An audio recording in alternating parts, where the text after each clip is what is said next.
The war between Israel and Hamas continues. A new addition has been made to Israel's new actions aimed at deterring and preventing Hamas. The Israel Defense Forces repeat one of the first links in the chain of operations they have carried out since October 7th to deter Hamas, detain the commander, and take hostages. We explore together the latest situation in Israel's conflict with Hamas, and take a closer look at how this situation changes the status quo in the Middle East. The humanitarian corridor at Welfare Gate has attracted the world's attention after detailed analysis. On this topic, we will talk about Israel's latest operation in Gaza, the operation of the day. To this, a hard blow to Hamas. And this development could seriously affect events in the region. Prime Minister Benjamin Netanyahu, who has closely followed the process since day one, stated that we will take revenge in the harshest way for the 200 people killed and the 253 taken hostage in the ground and air attack launched by almost all members of Hamas. They flocked to Israeli borders in the October 7 attack. When the process began, both in Rafa and we can say that it fully supports the deterrent and large-scale operation plans in different parts of the Strip. The Rafa region, which forms Israel's border with Egypt, has been on the agenda especially in recent weeks and has become a refuge for Palestinians escaping the destruction and actions of the organization that received heavy blows from Israel in the wake of the Hamas attack. He attacked the War Cabinet, which is currently preparing a controlled and safe evacuation plan, is sitting at the table of the two-country solution, which the United States and Europe insist on. The United States, which has supported Israel since October 7th, took measures to ensure a safe evacuation. And Egypt also supports Israel to ensure the security of its borders and its country. Egypt's contributions to this action may be greater than expected in the coming days. Egypt, which is reinforcing its borders, also has dozens of soldiers and around 40 tanks stationed on the border. Its sole purpose is to prevent panic attacks by never, prevent illegal entries, and prevent your country from creating a security vulnerability. Egypt, which has taken precautions against the possibility of illegal arms transfers by Hamas, receives political support and on-the-ground support from the Israel Defense Forces, which attempts to provide a peaceful environment at every opportunity.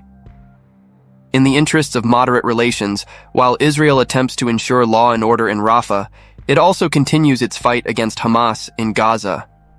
These days in which ties will be dissolved are very active in terms of heated confrontations with members of the organization, arrests and elimination of elements that disturb the peace through raids.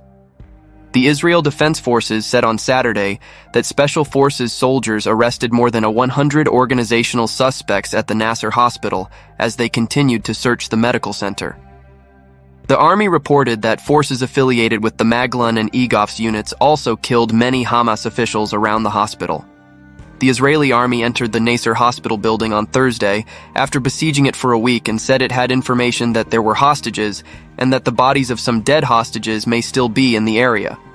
At least one hostage who was freed said he and more than 24 other captives were being held at the hospital. The soldiers found mortars, grenades, and other weapons from Hamas in the medical center, as well as medicines with the names of the hostages written on them. On Friday, they denied allegations that soldiers attacked generators at the hospital. He never claimed that many patients died due to lack of oxygen after the electricity was cut off and the generators stopped following the IDF attack. Israel said this morning, "We received a report that the operation of the generator was interrupted, and as a result, the hospital's electrical systems malfunctioned."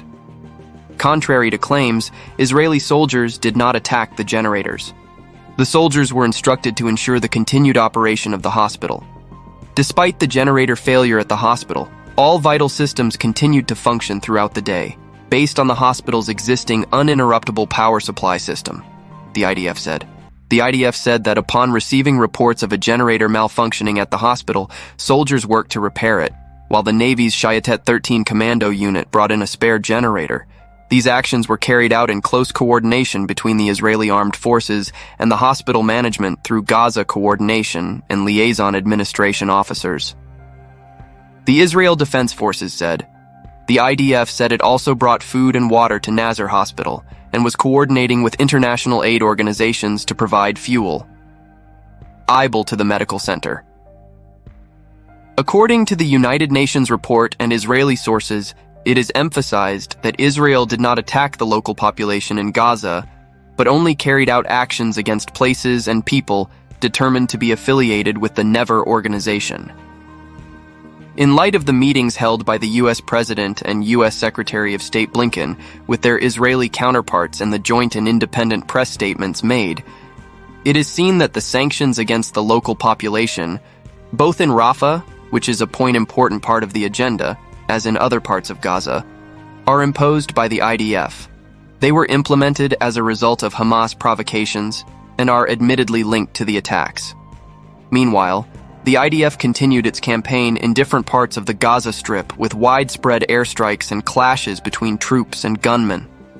As fighting continued in Kunis, the IDF said Saturday that troops led by the Sea Armored Brigade raided several compounds and found weapons, including explosive devices, grenades, and Kalashnikov rifles. Zone troops also launched several airstrikes against Hamas forces, including 3 terrorists who attempted to launch ordnance. Furthermore, they were told that a paratrooper force killed a terrorist in hand-to-hand combat. They also said there were clashes in central Gaza, where Nahal soldiers killed many officers. Additionally, rocket warning sirens sounded in the Ashkelon area on Saturday morning, signaling that a rocket fired from northern Gaza was intercepted by the Iron Dome air defense system. Half an hour after the attack, they reported that the Never terrorist behind the attack was shot dead. The rocket was launched from the Sheikh Ridvan neighborhood in Gaza. They said that within 30 minutes, the Nahal Infantry Brigade and the Tor 15 Artillery Regiment identified the person behind the attack and launched an airstrike, killing him. Speaking of the importance of the Kunis region, it seems that the period when the region was completely controlled by Never has ended. Defense Minister Yoav Gallant gave a statement to members of the Knesset's Foreign Affairs and Defense Committee in recent weeks that Israel will maintain military control of the Gaza Strip when the war on Hamas ends.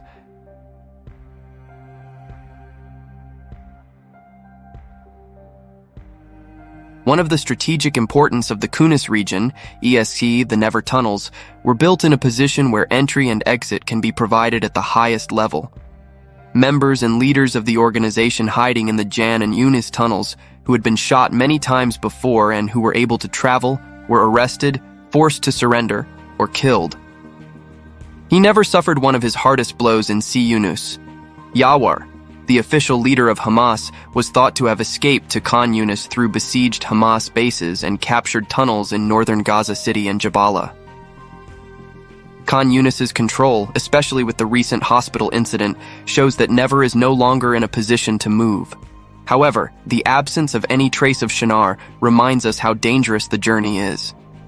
So what do you think about this topic? Please express your thoughts in the comments. Don't forget to subscribe to our channel and activate notifications to be informed about new videos.